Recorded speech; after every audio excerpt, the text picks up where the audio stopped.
So June 2003, and the Lombards packed everything into boxes and said our goodbyes, and then it was back to Cape Town, back to where I grew up.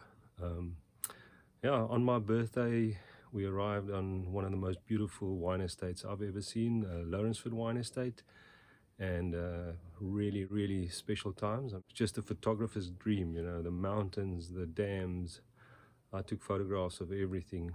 I always had my camera with me, and you know, if you do something a lot, then you get better at it. So eventually I was the go-to guy for any photograph to be taken at Lourensford Wine Estate, and I absolutely loved it.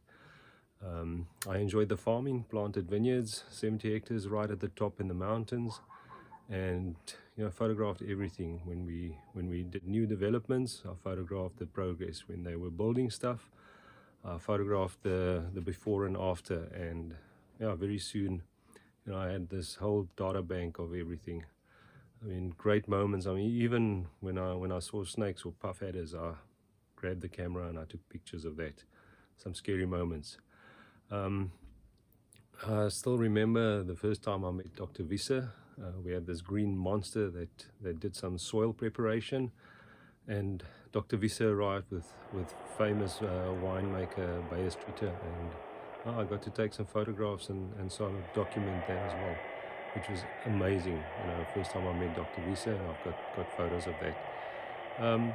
Yeah, later on, my manager called me in, old Barry Humby. His daughters did really well at surfing, asked me to take some photographs, and it ended up in the papers. And a few days later, I got a phone call. Barry called me Huna and he said, Huna, your photos are actually quite good. The people liked it. So I made contact with the newspaper, and very soon I started sending in pictures of sunsets, sunrises, anything that happened at Lourensford, and got it published. And it was quite nice to see your pictures in print, and that motivated me to just work harder and look for more opportunities to take pictures. Eventually at Lourensford we started doing some polo events. I captured some of that action and started running with a GM at that stage, Roof on Sale, and before we knew it, he got so fit that he started playing rugby again, and that's how my rugby photography started. I shot down on Saturday afternoons, and I captured the action of Helderberg. So in the next video I'll talk a bit more about that, and tell you why I had guys like Jean de Villiers and Skalkberger watching TV with me in my house, and had the Stormers there for a training camp. So yeah, tune in for the next video.